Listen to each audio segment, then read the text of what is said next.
"Why are you so sad?" asked the little girl mid-flight. The CEO laughed. A hollow, mechanical laugh that sounded too sharp for the quiet cabin. His voice cracked halfway through, as if it wasn't used to carrying emotion anymore. "I'm not sad," he said automatically. That was what he always said, to reporters, to investors, even to himself. He turned to the window. The clouds drifted like folded sheets of paper, smooth and untouched. Somewhere far below, entire cities pulsed with the machines he'd built, the factories that carried his name. It should have made him feel proud. Instead, all he felt was tired. The girl beside him, maybe 7, maybe 8, swung her legs in the air, humming softly to the rhythm of the engines. "My dad says rich people can buy anything," she said suddenly, like she was sharing a secret. He smiled faintly. "Your dad is wrong." She tilted her head. "What can't you buy?" He didn't answer right away. The question sat between them, small and heavy. He thought of the text from his ex-wife, "You missed her birthday again." He thought of the last photo his daughter had sent him, a drawing of their family, with his face missing. He thought of the office lights that never turned off, the endless meetings, the champagne toasts that never felt like celebrations.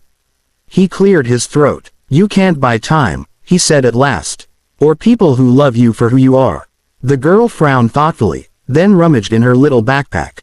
She pulled out a single tissue and handed it to him.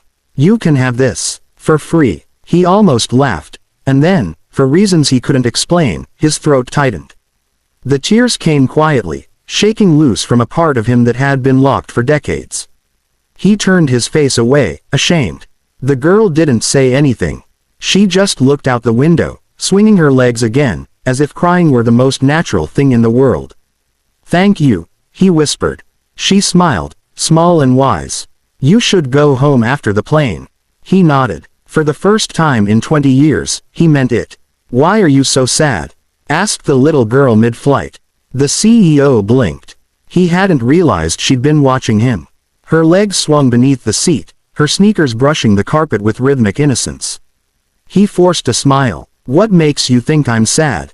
"You keep looking at that empty chair," she said, pointing at seat 14A. His smile faltered. "Old habits," he murmured, though it wasn't the truth. He'd upgraded to business class at the last minute, a reflex more than a choice. But when he boarded, that seat had hit him like a ghost, 14A. The same place his mentor, Richard Hale, had sat every business trip for years. The man who'd built the company from the ground up, before he, the protege, sold it off and left Richard with nothing. The man who died 3 months later, heart attack, alone. He swallowed, glancing again. The seat was empty, yet sometimes, out of the corner of his eye, he thought he saw a shadow shifting there, a faint reflection in the window beside it. The girl leaned closer. "You can see him too." He froze. "See who?" "The man with the hat," she whispered, as if sharing a secret. "He's sitting right there. He looks angry." His blood ran cold. He hadn't told anyone about the hat. Richard's old brown fedora, worn even in board meetings, his silent rebellion against modern suits. The plane hit a patch of turbulence. The lights flickered. The CEO gripped his armrest, heart pounding. When the cabin steadied, he found himself whispering, "Tell him I'm sorry." The girl frowned, listening to the air beside her. Then she nodded, almost solemnly. "He says he knows. He forgives you now." Tears blurred his vision. He turned, and for the briefest, impossible moment, he saw Richard in 14A. Same hat, same weary, kind eyes. The old man tipped his head once, not in anger, but farewell, and vanished like mist against the window.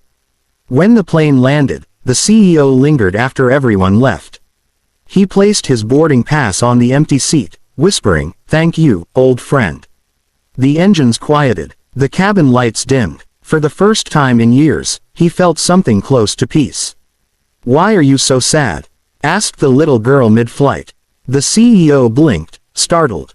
He'd been staring at the in-flight map for almost an hour, watching the small plane icon crawl over the ocean like a slow, stubborn insect. "I'm not sad," he said automatically, though his voice betrayed him. "Too tight, too tired." She tilted her head, unconvinced.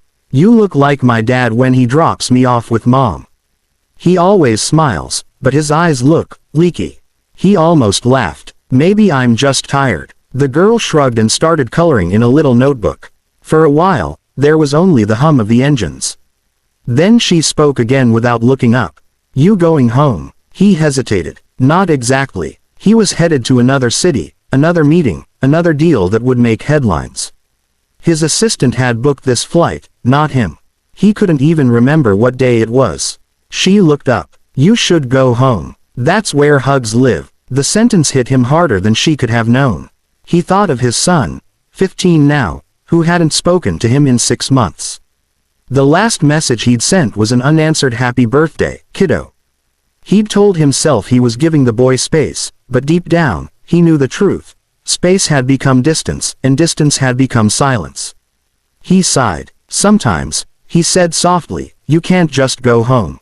Not right away. The girl frowned. Why not? You just say sorry. It's not that simple. Yes, it is. She said it so matter-of-factly that he had no argument left. Turbulence rattled the cabin. The girl grabbed his hand without hesitation, small fingers gripping his tightly. For a second, he was someone's dad again.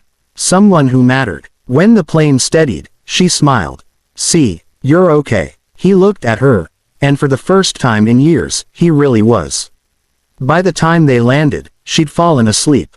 He took out his phone, hesitated, then typed a message he'd been avoiding for months.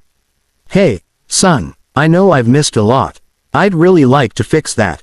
Can we talk? He hit send before he could change his mind. As the plane rolled to the gate, he smiled, small, fragile, but real. He was finally going home. Why are you so sad? Asked the little girl mid-flight. The CEO looked up from his untouched glass of champagne. The question startled him. No one had asked him something so simple in years. People usually asked about profits, mergers, or the future of his empire. Never his feelings. He forced a small smile. I'm not sad. She tilted her head. Then why does your face look like it forgot how to smile? He laughed softly, surprised by the truth in her words. Maybe it did. Outside the window, the sky stretched endlessly, a brilliant blue fading into silver clouds.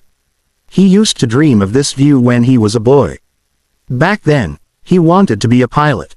Not because of money or fame, but because flying felt like freedom. He turned the gold watch on his wrist, the same watch he'd bought the day his company went public. The day he thought he'd made it. Yet the higher his worth climbed, the smaller his life felt. His house was enormous, but empty.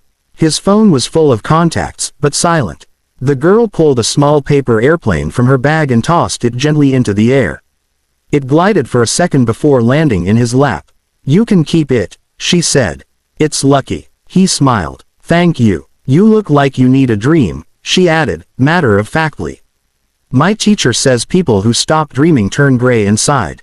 He looked at her, puzzled, then down at his reflection in the window. For the first time, he saw it, the gray in his eyes, the hollow under the surface. You're right, he said quietly. I forgot what it felt like to dream.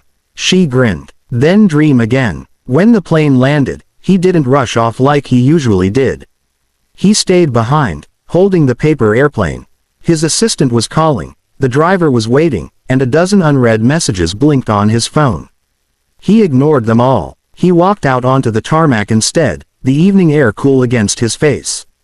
The sky above was wide, endless, alive, and it was his again, but not because he owned it.